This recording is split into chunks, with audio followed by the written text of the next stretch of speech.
Good morning. You listen to FloorDaily.net, and I'm Kemp Harr. This morning, my guest is Dave Chambers, the Director of Flooring for Nebraska Furniture Mart. Dave, how you doing? Doing pretty good, Kemp. Thanks for having me on today. Yeah, it's good to talk to you. It's been a little while. We talked in October of 18, and we talked about tariffs. First, let me just catch up. Nebraska Furniture Mart, most people know, got 4 massive stores. You've got Omaha, Des Moines, Dallas, and Kansas City. And not only do you sell flooring and furniture, but you also sell, electronics and appliances. So you got a nice diversified mix. Let's start with what's happened during this slowdown due to the virus. You actually did shut down for a while, didn't you?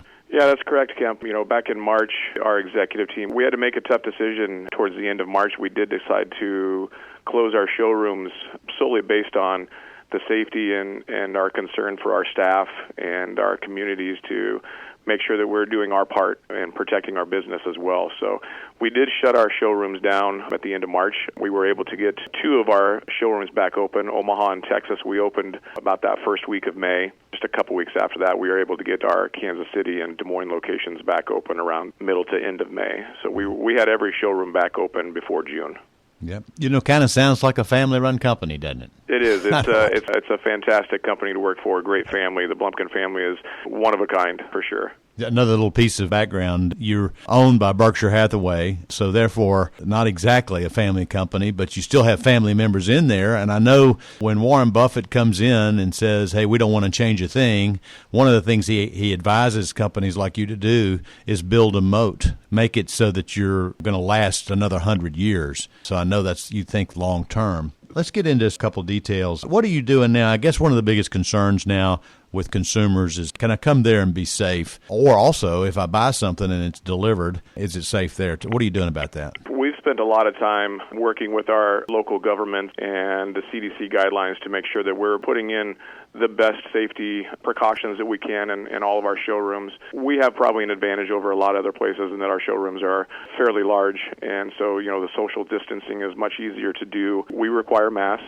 to be worn not only by all of our employees but by our customers. Our security team at the front door, if they're asking customers to put their masks on when they come in. We've added hand sanitizing stations in multiple locations throughout our showrooms. We've put up the plexiglass partitions up at the cash registers. We've added a lot more visual controls as well, just to try to help remind consumers and staff about health and safety and how to properly maintain that social distancing. We put in so many things that a lot of our local governments has tried to use us as the poster for what other retailers should be doing to ensure that the protocols are being met and you're keeping your community and your customers and staff safe. On the delivery and install side, our delivery drivers, they're all required to wear masks as well. Our installers, they ask the consumers if they would prefer them to wear a mask when they come in the home. So we're addressing the safety concerns in every business area, and we've been very fortunate. Okay. Let's talk about how the business is, and I'm talking specifically about flooring. How are you doing in the flooring business now?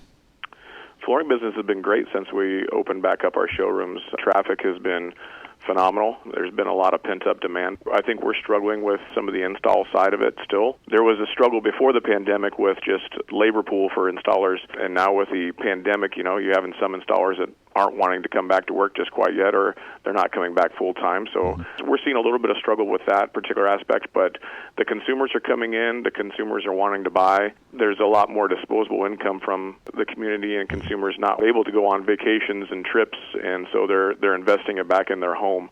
The demand has been there for sure. The business has been great since we opened up the showrooms. Let's kind of quantify that for a second if we can. If you just look at July, did you do better than July last year? Oh, for sure. We had a substantial increase over July of last year, and even in June, our very first month back open, full month. All right. And you think this will be sustainable? Think this is going to happen for a while? Yeah, I think so. I think, the flooring side of it has an interesting aspect in that I think we're going to see continued strong business through October and the beginning of November. I think there's a lot on people's minds right now with schools. Everybody's a little concerned about what's going to happen with schools. Are they going to stay going back to school, or is it going to be virtual? But I think once that's done, I think you'll see a resurgence again back into buying and shopping for flooring and getting things installed. That fall window I think is going to be really strong for us. As you look at your department, have you seen any shift in mix as far as what the consumers wants to put in their home? We're still seeing seeing a really nice uptick in carpet again.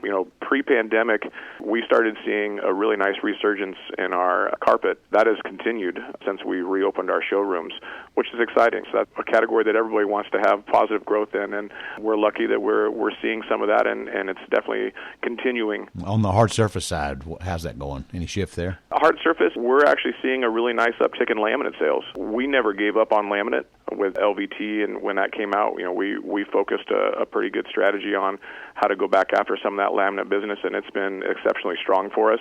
LVT is still continuing to be really strong as well. Wood is hanging in there. Mm-hmm. It seems to be battling that ground every day with LVT, and the same way with tile. But I would say the surprising one is we're doing exceptionally well with laminate right now, and the known one of LVT for sure. Well, if you don't mind me revealing one of your secrets, I see kind of why this may be happening. Is you go right into the flooring department on your website, you can click on look at the flooring made in the USA. When you click on that, the first thing that pops up is a whole lot of laminate. So that may be part of what's driving it. I want to ask you about brands, too. I noticed you have a really nice website, and you can change on the left-hand side kind of the way you sort through things, and there's no supplier brands on there. How important are supplier brands to you, do you think? Well, I think in the flooring industry, there's only a few brands that really ring with customers, and those are important. And what we found from our research on our website is there's not a lot of people that are looking for it, at least on our website, on the left nav. If somebody in the flooring industry has a brand in mind, they're usually searching for it in our search bar. That's what our research has shown. And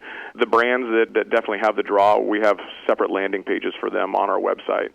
And so they can get to those brands. We just don't have them on the left nav. Most consumers that we see today coming in the store or shopping online, they're not looking for a brand. They're looking for a style, a look, a design, and they want to see everything that's out there for it. But like I said, there are those customers that do have a few brands that stick out, and we have an option for them to search for that in the search bar. All right, last question. NFA's meeting in Savannah.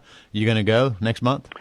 I will be there. You bet. I'm hoping to get back to somewhat of normalcy, or what the new normalcy will be for sure. I think the entire NFA is excited to be back and meeting, and there's so much positive stuff that comes out of those meetings, both from a vendor side and the member side. I think we all want to be back and sharing that stuff. I look forward to touching elbows with you.